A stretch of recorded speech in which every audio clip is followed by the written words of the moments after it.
Era uma sexta-feira à noite, e meu turno como paramédico estava perto de terminar. Enquanto esperava o relógio marcar os minutos finais, o rádio do caminhão ecoou com uma emergência incomum.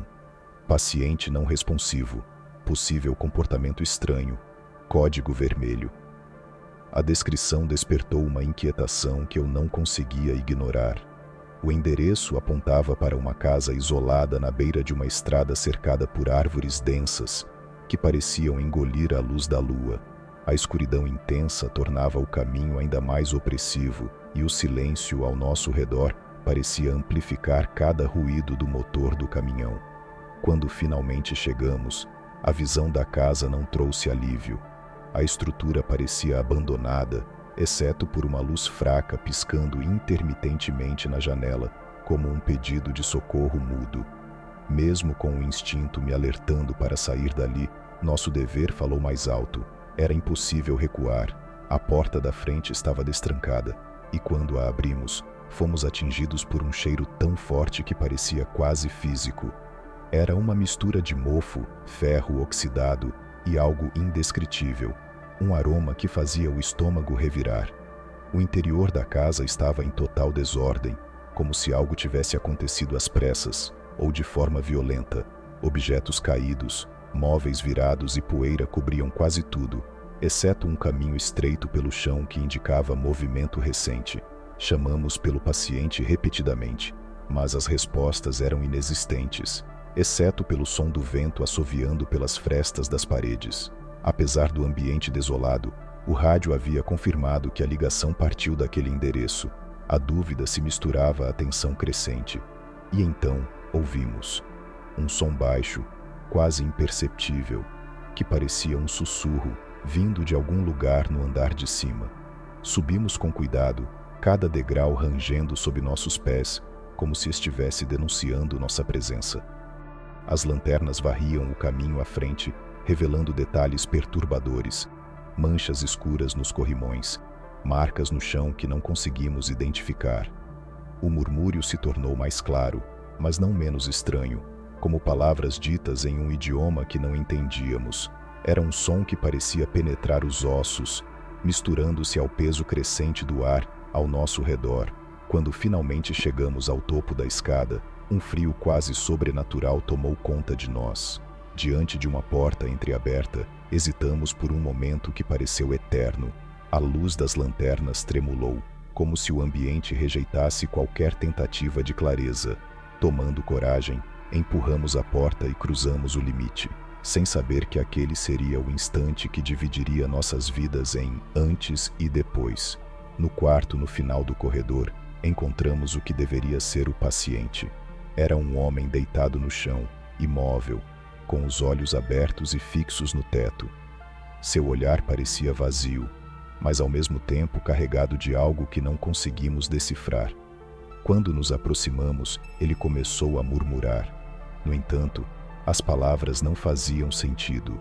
Eram sons guturais, desconexos, como se estivesse falando em uma língua antiga ou algo que parecia não pertencer a este mundo. Meu parceiro tentou tocá-lo para iniciar o resgate, mas, de repente, o homem se moveu, agarrando seu braço com uma força sobre-humana. Seu rosto se virou lentamente, enquanto sussurrava algo que gelou meu sangue. Eles estão aqui. Antes que pudéssemos reagir, a luz da lanterna falhou, mergulhando o quarto em uma escuridão opressiva. O silêncio que se seguiu parecia pulsar, como se o próprio ambiente estivesse respirando. Quando a luz da lanterna finalmente voltou, o homem havia desaparecido. Olhamos ao redor, perplexos e aterrorizados, mas não havia sinal dele em lugar algum. A porta, as janelas, tudo permanecia como antes, e era impossível que ele tivesse saído sem que notássemos. Era como se ele simplesmente tivesse evaporado no ar. A tensão crescia a cada segundo, e foi então que o rádio da ambulância começou a chiar. O som parecia distante no início, mas logo uma voz baixa e rouca emergiu, repetindo as mesmas palavras que o homem havia dito. Eles estão aqui. O tom da voz carregava algo de ameaçador, quase como se nos avisasse que não havia escapatória. Olhamos um para o outro, o pânico estampado em nossos rostos, e decidimos sair do quarto o mais rápido possível. Descemos as escadas apressados, mas ao chegar à sala, encontramos um novo obstáculo. A porta da frente, que havíamos deixado aberta, agora estava trancada. Tentamos abri-la com todas as forças, mas era como se algo a segurasse por dentro. A sensação de estarmos presos era sufocante. O rádio continuava a emitir ruídos estranhos e vozes que não podíamos compreender completamente, e parecia que o som vinha de todos os cantos da casa. O cheiro estranho havia se intensificado, preenchendo o ar e tornando difícil até mesmo respirar. Com cada segundo que passava, ficava mais claro que algo além do nosso entendimento estava acontecendo ali. A única certeza que tínhamos era que precisávamos sair, mas a casa parecia decidida a não nos deixar ir. Foi então que ouvimos passos no corredor, mas não eram passos comuns. O som era intenso, como se várias pessoas andassem ao mesmo tempo, em um ritmo descompassado que ecoava por toda a casa. A sensação de estarmos cercados ficou ainda mais evidente quando a porta atrás de nós, que levava à cozinha, bateu com força inesperada, reverberando pelo ar e nos fazendo saltar de susto. Meu parceiro começou a gritar, apontando para a janela e dizendo que tinha visto algo, mas quando olhei, tudo o que vi foi o reflexo de nós dois, pálidos e aterrorizados. Peguei o rádio com mãos trêmulas e tentei pedir reforços, mas a única resposta foi aquele mesmo som estranho e perturbador. Como sussurros distantes misturados com estática, a casa parecia viva, como se estivéssemos dentro de algo que nos observava e manipulava. Algumas horas depois, a polícia nos encontrou no caminhão da ambulância, ainda estacionado em frente à casa. Estávamos em estado de choque, incapazes de lembrar como havíamos saído de lá. Nem meu parceiro, nem eu, conseguíamos explicar o que tinha acontecido, ou como havíamos deixado aquele lugar sem sequer nos darmos conta. O mais estranho é que, apesar da confusão mental, sentíamos que algo ainda nos rondava, mesmo do lado de fora. Quando os policiais entraram na casa para vasculhá-la, encontraram o mesmo cenário caótico, mas sem qualquer sinal do homem, de outras pessoas, ou mesmo de alguma evidência concreta do que relatamos. Para eles, era como se tivéssemos imaginado tudo. Mas eu sabia que não. Depois daquela noite, tudo mudou. Meu parceiro decidiu deixar o trabalho, incapaz de lidar com o trauma e as lembranças confusas do que aconteceu. Eu, por outro lado, continuo, mas com uma nova regra. Evito a qualquer custo atender chamados em lugares isolados, especialmente à noite. Cada vez que o rádio chia durante os plantões, sinto um arrepio que me transporta de volta para aquele momento. Não sei o que era aquela presença na casa, mas tenho certeza de que algo, ou alguém, ainda está lá, esperando. E o pensamento de que isso possa acontecer de novo é o que me mantém sempre alerta, mesmo quando tudo parece calmo.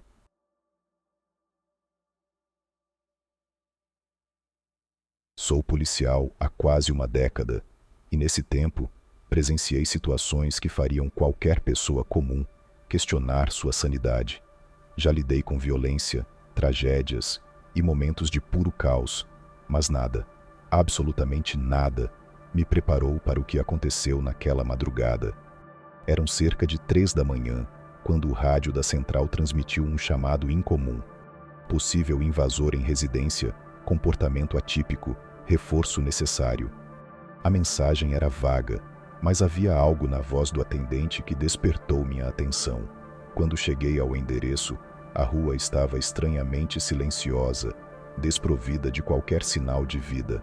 A casa parecia inofensiva à primeira vista, luzes acesas e cortinas se movendo levemente com o vento. No entanto, havia uma energia no ar, algo denso, quase palpável, que fazia os pelos da minha nuca se eriçarem antes mesmo de eu sair da viatura. Aproximando-me da porta, bati algumas vezes, e ela foi aberta quase imediatamente por uma mulher de expressão aterrorizada. Seu rosto era a personificação do desespero, e suas mãos tremiam visivelmente enquanto seguravam a maçaneta. Ele está na sala. Por favor, tire-o daqui. Ela sussurrou com uma voz embargada, enquanto segurava meu braço com uma força inesperada, cravando os dedos em minha pele como se fosse sua única âncora. Tentei acalmá-la e perguntei quem era ele, mas a resposta só aumentou minha inquietação. Ela não conseguia explicar. Apenas disse que, ao acordar, encontrou um homem sentado no sofá, de costas para a porta, completamente imóvel. Tentou falar com ele várias vezes, mas não obteve resposta. O detalhe mais perturbador veio a seguir. Ela afirmou com convicção que morava sozinha e que havia trancado todas as portas e janelas antes de dormir. Decidi entrar na casa, ainda tentando compreender a gravidade da situação. A mulher me conduziu até a sala e, de fato, lá estava ele. Um homem sentado no sofá, imóvel, com as costas rígidas e a cabeça levemente inclinada para o lado, como se estivesse ouvindo algo que não podíamos ouvir. O ambiente estava absurdamente silencioso, exceto pelo som do vento que passava pelas frestas da janela. Chamei por ele, mas não houve reação. Ele não se mexia, não piscava, nem parecia respirar. Sua presença era desconcertante, como se não pertencesse àquele lugar, ou a este mundo. Enquanto eu me aproximava, algo no fundo da minha mente gritava para que eu saísse dali imediatamente, mas ignorei. Afinal, esse era o meu trabalho. Eu só não sabia que estava prestes a me deparar com algo que desafiaria toda a lógica que conhecia. Entrei na casa com cautela, mantendo a mão firme no coldre, pronta para qualquer reação inesperada. O ambiente parecia carregar um peso opressivo, e a cada passo que eu dava, o ar parecia mais denso, mais frio, como se algo sugasse toda a energia ao redor. Quando cheguei à sala, vi exatamente o que a mulher havia descrito. O homem estava sentado no sofá, de costas, imóvel, como se fosse uma estátua. A luz fraca do abajur iluminava parte do cômodo, criando sombras que pareciam se mexer nas paredes. Chamei por ele. Senhor, identifique-se. Minha voz firme quebrando o silêncio pesado. Nenhuma resposta. Repeti o comando, desta vez com mais autoridade, mas ele não se moveu. Apenas balançou levemente a cabeça, e foi então que notei algo inquietante. Seu corpo estava tremendo, mas não parecia ser de frio. Era como se ele vibrasse, desajustado, de uma maneira que não fazia sentido. Decidi me aproximar, embora tudo dentro de mim gritasse para parar. A cada passo parecia que algo invisível me empurrava para trás, como se o próprio espaço ao redor dele rejeitasse minha presença. Quando finalmente cheguei perto o suficiente para vê-lo de frente, fui tomado por um frio tão intenso que parecia vir de dentro de mim. O rosto do homem estava parcialmente encoberto pelas sombras, mas o que consegui ver foi o suficiente para me fazer hesitar. Seus olhos eram completamente pretos, sem pupilas, sem reflexos, como um vazio absoluto. Sua boca se movia lentamente, emitindo um sussurro baixo, incompreensível, mas cada palavra parecia carregar algo errado, algo que não deveria ser ouvido. Era como se aquelas palavras fossem destinadas a algo que não era humano, e certamente não a mim. Antes que eu pudesse reagir, ele virou o rosto abruptamente na minha direção, revelando um sorriso que não parecia natural. Era largo demais, esticando-se de uma maneira que parecia desafiar a anatomia humana, como se estivesse forçando os limites do próprio rosto. O horror daquele momento me atingiu como uma onda avassaladora, e senti um impulso quase incontrolável de virar e correr. Meu coração disparou, e um suor frio escorreu pela minha nuca. Apesar do medo que congelava meus músculos, me forcei a permanecer. Era meu dever, mas naquele instante, eu já sabia que estava lidando com algo que desafiava toda a lógica e compreensão. E, pior, tinha a sensação de que ele sabia exatamente o que eu estava sentindo. Foi então que a situação, já insuportável, atingiu outro nível.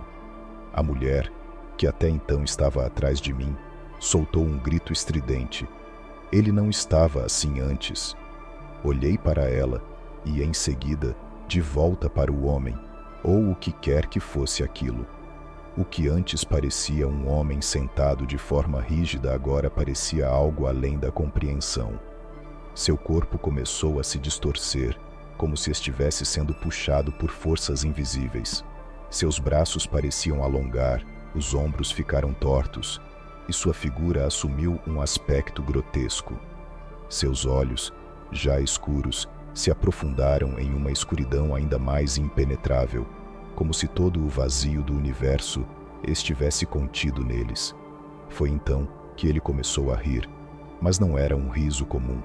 Era baixo, abafado, como se viesse de algum lugar distante e ecoasse diretamente em minha mente. A adrenalina tomou conta de mim e saquei minha arma, apontando diretamente para ele. "Não se mexa! Wing!" ordenei, minha voz tentando soar firme apesar do medo que corria pelo meu corpo. Mas o aviso foi inútil. Antes que eu pudesse reagir, ele simplesmente desapareceu. Não houve som, movimento ou qualquer indício de que tivesse se movido. Ele simplesmente não estava mais lá. O sofá onde estava sentado permaneceu intacto, como se ele nunca tivesse estado ali. O silêncio que se seguiu foi esmagador, quebrado apenas pela respiração ofegante da mulher atrás de mim.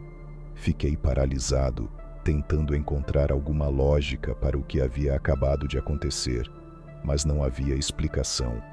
A casa parecia mais fria, mais sombria, e algo me dizia que aquele não seria o fim dessa história. Tentei relatar o caso ao meu departamento, mas foi como se ninguém quisesse ouvir. O registro foi arquivado como perturbação não confirmada, e qualquer tentativa de reabrir o assunto era recebida com olhares céticos. A mulher vendeu a casa semanas depois e desapareceu da cidade. Quanto a mim, nunca mais fui o mesmo. Às vezes, durante a noite, quando tento dormir, aqueles olhos negros invadem meus sonhos. Aquele sorriso distorcido e o riso abafado me seguem como uma sombra. Algumas noites, no silêncio da minha casa, juro ouvir aquele mesmo riso vindo de algum lugar distante, mas sempre perto o suficiente para me fazer gelar. Não sei o que vi naquela noite, mas tenho certeza de que não era algo deste mundo. E o mais perturbador é a sensação constante de que isso, seja lá o que for, não terminou.